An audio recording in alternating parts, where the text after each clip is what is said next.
Hola amigos, ¿todo bien? Una vez más estamos juntos para el estudio de la palabra de Dios. Hoy, el juicio final. Recuerda que en el estudio anterior estudiamos sobre el santuario. Y ahí vimos que Jesús murió en la cruz, resucitó al tercer día y después de 40 días, Él subió a los cielos. Así que Jesús subió al cielo. Él entró en el lugar santo del santuario celestial. Pero de acuerdo con una fecha profética basada en Daniel 8, versículo 14, Jesús pasó del lugar santo al lugar santísimo, y ahora, en este momento, Jesús está en el lugar santísimo del santuario celestial, intercediendo por nosotros. Esta afirmación está en Hebreos 9 y versículo 24. Él comparece delante de Dios para interceder en nuestro favor. Ahora, ¿qué está haciendo Él exactamente ahora? Ahora Jesús está haciendo el trabajo ya del juicio, o sea, el juicio final ya comenzó y está dividido en tres partes. ¿Sabe? Algunas iglesias hablan sobre el juicio, algunas músicas populares y hasta música campestre también hablan sobre el juicio, y existe un rezo que habla también sobre el juicio. Usted debe conocerlo. Voy a rezar un poco para usted. ¿Está bien? Bien. Creo en Dios Padre Todopoderoso. ¿La conoce? Creador del cielo y de la tierra, y en Jesucristo su único Hijo, nuestro Señor, que fue concebido por obra y gracia del Espíritu Santo, nació de Santa María Virgen, padeció bajo el poder de Poncio Pilato, fue crucificado, muerto y sepultado, descendió a los infiernos. Al tercer día resucitó de entre los muertos, subió a los cielos e está sentado a la diestra de Dios Padre Todopoderoso. Desde allí ha de venir a juzgar a los vivos y a los muertos. Voy a parar por ahí. El rezo continúa, pero voy a parar ahí. Usted conoce ese rezo, ¿no? Pues él dice que Jesús está a la derecha del Padre, de donde vendrá para juzgar a los vivos y a los muertos. Hasta aquí está todo bien. El problema es que el rezo, las músicas y muchas iglesias no explican cómo será el juicio. Y es justamente esa explicación que tendremos ahora en la palabra de Dios, en la Biblia. Vea lo que está escrito en 2 de Corintios capítulo 5, versículo 10. El apóstol Pablo, inspirado por el Espíritu Santo, dice así: porque es necesario que todos nosotros comparezcamos ante el tribunal de Cristo, para que cada uno reciba según lo que haya hecho mientras estaba en el cuerpo, sea bueno o sea malo. En lo que me gustaría llamar su atención y destacar en este versículo es que todos nosotros compareceremos delante del tribunal de Cristo. Todos, ricos y pobres, reyes, gobernadores, presidentes, ministros, todos, personas blancas, personas negras, hombres, mujeres, personas de todos los niveles de la sociedad, de todos los tipos, de todas las posiciones, todos comparecerán en aquel día delante del tribunal de Cristo. O sea, en el juicio final, ningún alma escapará. Todos nosotros pasaremos revista delante de Dios. Y más, en ese juicio final no da para practicar soborno. O sea, si alguna persona es extremadamente rica y en la hora del juicio va a perder su salvación, y de repente ella resuelve hacer allí un soborno con Jesús y decir: Señor, ¿qué tal un cheque ahí? Un cheque especial para que me salves. ¿Sabe? Eso no existe. En el juicio de Dios, la justicia y el amor, y también la misericordia, triunfa. Estaría bien para la esfera humana. Para la esfera humana, como nosotros somos pecadores, llenos de defectos, puede suceder algún tipo ahí de soborno. Pero la verdad es que en el juicio de Dios, Dios es perfecto en todo lo que hace. Y si usted desea la salvación, es necesario prepararse a partir desde ahora, y debe saber que delante de Dios no hay ninguna injusticia, o sea, nadie será salvo injustamente y nadie se perderá injustamente. La palabra de Dios dice que todos nosotros iremos a comparecer delante del tribunal de Dios. Y la pregunta es, ¿qué es lo que Dios va a juzgar? Exactamente, ¿qué será juzgado por Dios? Acompáñeme en este pensamiento. ¿Qué es lo que Dios va a juzgar? En ese momento, involucrando a todas las personas, a todos los seres humanos. Abra su Biblia en el libro de Eclesiastés, capítulo 12, versos 13 y 14. Repito para usted, capítulo 12. Abra su Biblia ahí, yo estoy haciendo lo mismo aquí. Está bien aquí. Capítulo 12. Vamos a leer solamente el versículo 14, el que dice: Porque Dios traerá toda obra a juicio juntamente con toda cosa encubierta, sea buena o sea mala, todas las obras, juntamente con toda cosa encubierta, sea buena o sea mala. Venga aquí, acérquese. Aquí dice que Dios va a traer juicio a todas las obras. Puede acercarse más, venga más cerca. Mire, Dios va a traer al juicio todas las obras, y la palabra de Dios dice, hasta las que están escondidas. Dígame, ¿cuáles son las obras que nosotros acostumbramos a esconder? ¿Escondemos las buenas obras o las malas obras? Con certeza, las que nosotros más escondemos son las malas obras. Y ahí, ¿usted ya cometió algún pecado y lo escondió? ¿Existe algún pecado escondido en su vida que el pastor no sabe, que el líder de su iglesia no sabe, y que su familia no sabe, y que su marido no sabe, o su esposa tampoco sabe? ¿Alguna cosa que usted hizo y que después escondió, dejó escondido allí? ¿Sabe quién hizo eso en el pasado? Fue el rey David. El rey David practicó adulterio. Después mintió. Después mandó a matar al marido de aquella mujer y escondió ese pecado. Lo escondió durante mucho tiempo, hasta que un día el profeta Natán vino a visitarlo. Y al visitarlo, el profeta Natán le contó una historia, y después reveló a David que el pecado que él había escondido no estaba tan bien escondido, y ahí se cumple el texto de Jesús que dice, no hay nada encubierto que no sea descubierto, no hay nada oculto que no sea revelado. Y el profeta Natán miró a los ojos del rey David y le dijo, David, tú eres el hombre que cometió ese pecado. Y ahí David cayó de rodillas, arrepentido, confesó sus pecados a Dios y pidió perdón, y ese momento en que él se arrepintió está en el Salmo 51, cuando David dice, crea en mí, oh Dios, un corazón limpio, y renueva un espíritu recto dentro de mí.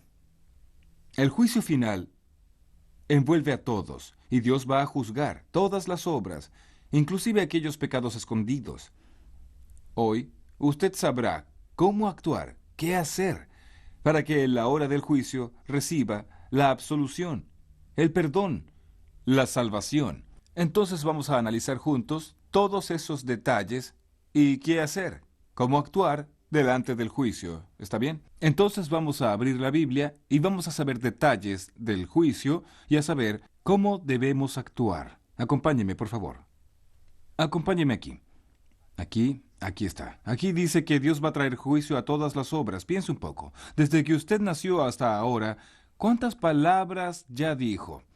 ¿Cuántos pasos ya dio? ¿Cuántos pecados usted ya practicó? ¿Cuántas cosas buenas usted ya hizo? ¿Qué fue lo que pasó en su vida desde su nacimiento hasta ahora? Si el juicio final terminara hoy para usted, ¿usted estaría salvo o perdido? ¿Usted estaría con la salvación garantizada? ¿Qué cree usted? Piense. Es lo siguiente, si usted está en duda, si alguna cosa le preocupa, entonces cálmese. Nosotros vamos ahora a analizar esos detalles del juicio final.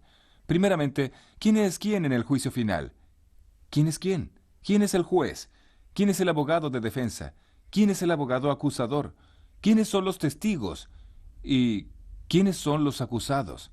¿Y cuál es la ley usada por Dios como norma en el juicio final? Vamos a saber quién es quién. Eso está todo en la Biblia, y yo lo invito a usted para que me acompañe en estas lecturas y saber entonces el diagrama del juicio. ¿Quién es quién en el juicio final? Para que usted entienda muy bien eso, es preciso saber que el juicio está dividido en tres fases. La primera fase está en Apocalipsis 14, versículos 6 y 7. Abra su Biblia, Apocalipsis 14, versículos 6 y 7. Está aquí, vea. La primera fase del juicio dice así: vi volar por en medio del cielo a otro ángel que tenía el evangelio eterno para predicarlo a los moradores de la tierra, a toda nación, tribu, lengua y pueblo, diciendo a gran voz: temed a Dios y dadle gloria, porque la hora del juicio ha llegado. Y adorad al que hizo el cielo y la tierra, el mar y las fuentes de las aguas. ¿Entendió? En ese versículo o en esos dos versículos encontramos llegó la hora del juicio. Entonces aquí tenemos la primera fase del juicio, que es el juicio actual, presente, que sucede ahora. La segunda fase del juicio está aquí en Apocalipsis capítulo 20 y en el versículo 4. Aquí dice: Vi tronos y se sentaron sobre ellos los que recibieron facultad de juzgar. Y vi las almas de los decapitados por causa del testimonio de Jesús y por las palabras de Dios, los que no habían adorado a la bestia ni a su imagen, y que no recibieron la marca en sus frentes ni en sus manos, y vivieron y reinaron con Cristo 1000 años. Entonces aquí nosotros tenemos otra fase del juicio que ocurrirá durante los 1000 años. Y la tercera y última fase del juicio aparece aquí en San Mateo en el capítulo 25, Mateo 25, verso 31, hasta el 34, después el verso 41. Observe, Mateo 25, verso 31. Cuando el Hijo del Hombre venga en su gloria, y todos los santos ángeles con él, entonces se sentará en su trono de gloria. Serán reunidas delante de él todas las naciones, y apartará los unos de los otros, como aparta el pastor las ovejas de los cabritos. Y pondrá las ovejas a su derecha, y los cabritos a su izquierda. Entonces el rey dirá a los de su derecha: Venid, benditos de mi Padre, heredad el reino preparado para vosotros desde la fundación del mundo. Y ahora sí, versículo 41 dice así: Entonces dirá también a los de la izquierda: Apartaos de mí, malditos, al fuego eterno preparado para el diablo y sus ángeles. ¿Entendió? Aquí tenemos la descripción del juicio final en sus tres fases. La primera está sucediendo ahora, la segunda ocurrirá durante los 1000 años y la tercera sucederá después de los 1000 años. Es bueno que usted entienda que un milenio es un período de tiempo que está entre la vuelta de Jesús y cuando descienda a la ciudad santa. Esa descripción aparece en Apocalipsis capítulo 20. Cuando Jesús vuelva, comienzan a contarse los 1000 años. Y cuando descienda del cielo la ciudad santa, la nueva Jerusalén, entonces estarán terminando los 1000 años. Entonces, ahora antes del milenio sucede la primera fase del juicio. Durante el milenio sucederá la segunda fase y después del milenio la tercera fase. Acompáñeme ahora y vamos a analizar algunos detalles de las tres fases y sabremos ahora quién es quién en el juicio final. Quién es el juez, quién es el abogado y así en adelante. ¿Está bien? Por favor, venga conmigo aquí para analizar juntos. Primeramente, las tres fases del juicio. Nosotros ya sabemos que Dios va a juzgar a todas las obras. A la primera fase vamos a llamarla de investigación. Juicio de investigación, aquella fase investigativa. La segunda fase la vamos a llamar juicio de comprobación. Y a la tercera la llamaremos juicio de ejecución. ¿Quedan claras las tres? Vamos de nuevo. Investigación, comprobación y ejecución. Son las tres fases. Recordando que la fase de investigación está sucediendo ahora y que la fase de comprobación ocurrirá durante los 1000 años y la tercera de ejecución ocurrirá después de los 1000 años. La pregunta, ¿quién es quién en el juicio final? Y tengo aquí el diagrama del juicio final. Primero, el juez. En la primera fase, ahora, es Dios. Está escrito en el Salmo 50, versículo 6. Allí dice que Dios es el juez. En la segunda fase durante el milenio, el juez ya no es Dios. Quiere decir, Dios estará allí, actuando también, pero además de Dios, los justos, los salvos. Durante el milenio, allí en el cielo, actuarán como jueces. Está aquí en Apocalipsis 20, versículo 4, y 1 Corintios 6, versos 2 y 3, que dice: ¿O no sabéis que los santos han de juzgar el mundo? Entonces, en la segunda fase, los justos serán jueces. Conforme dice Apocalipsis 20, verso 4, cuando dice: Y vi tronos, y se sentaron sobre ellos los que recibieron facultad de juzgar. Entonces Dios dará autoridad de juzgar a un grupo de personas, y esas personas son los justos que fueron salvos y que estarán en el cielo durante el milenio. En la tercera fase del juicio, ¿quién es el juez? El juez será Jesucristo. Conforme dice Juan 5, versículo 22 y también 27. Allí dice: porque el Padre a nadie juzga, sino que todo el juicio dio al Hijo. Entonces, repitiendo, en la primera fase Dios es el juez, en la segunda fase los justos actuarán como jueces y en la tercera Jesús será el juez. Ahora, ¿quién es el abogado defensor en la primera fase? Primera de Juan, capítulo 2, versículo 1.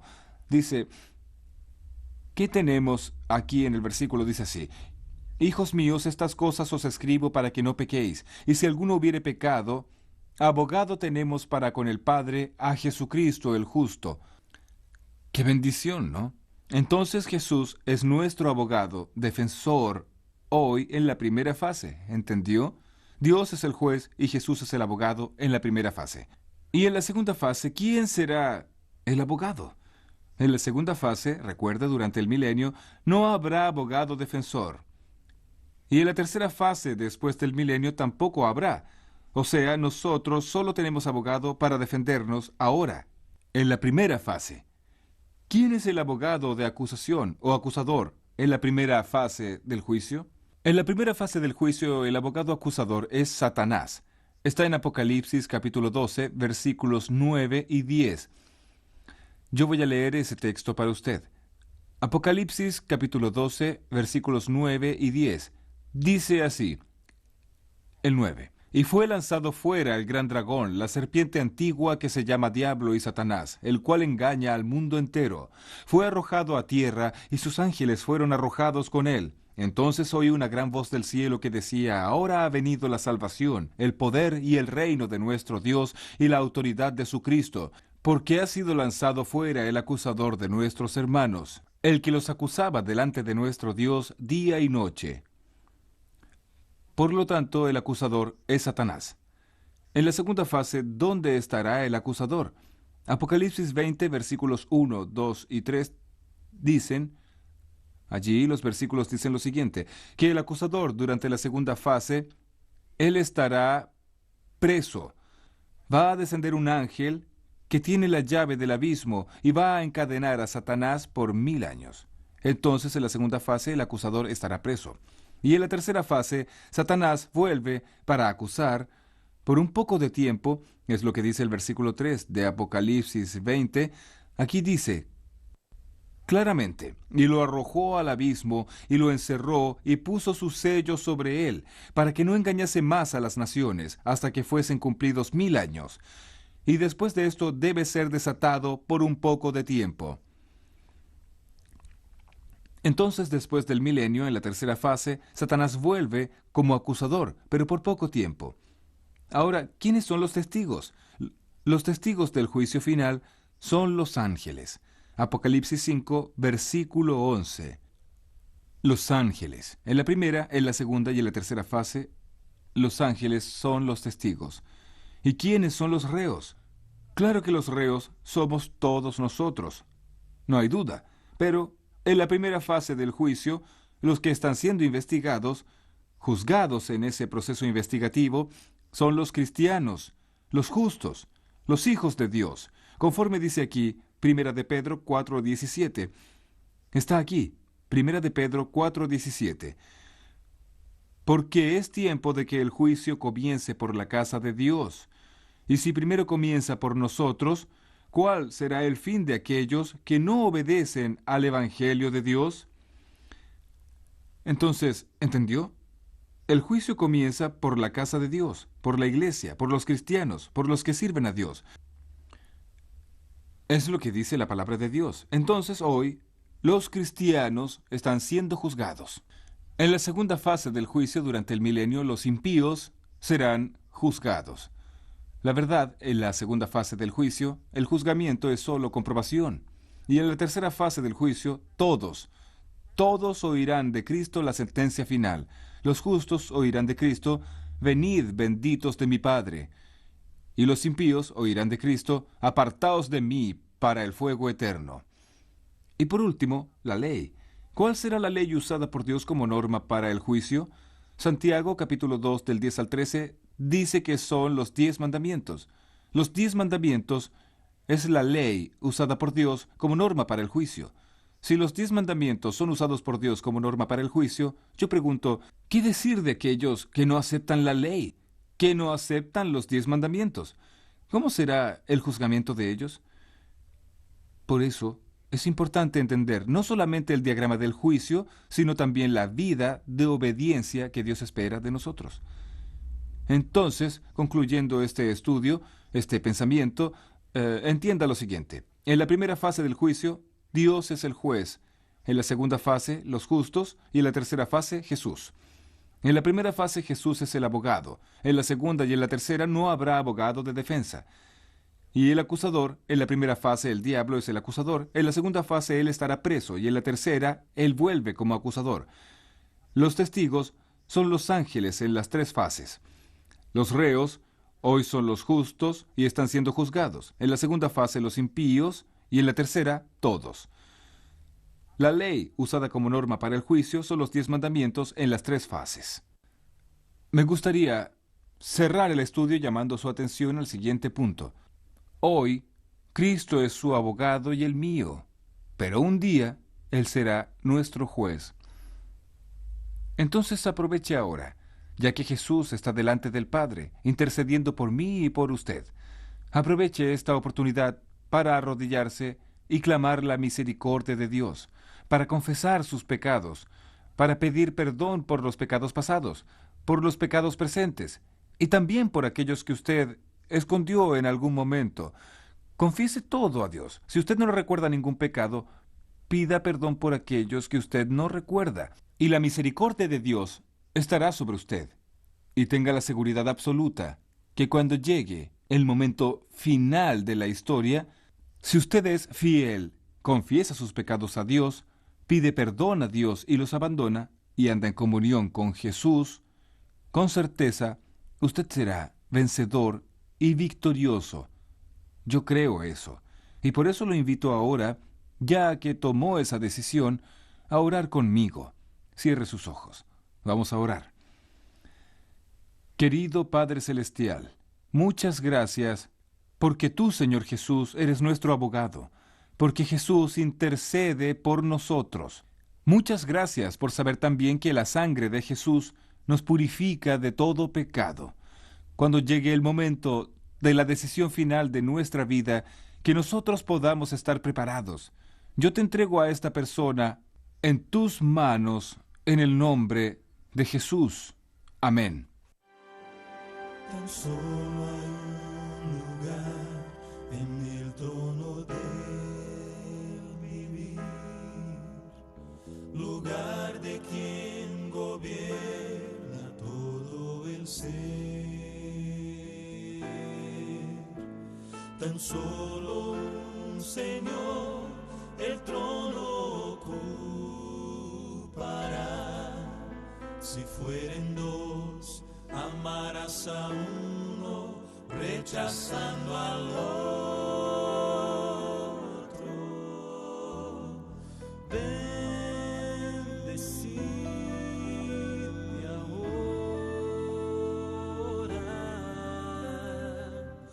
¿Quién irá a ocupar tu corazón? Recuerda, si Cristo no es el primero en tu corazón, entonces ya no es nada, es solo una falsa ilusión. Pero si es el primero, si es tu compañero, motivo de tu existir, irás a vivir, irás a reír, irás a vencer.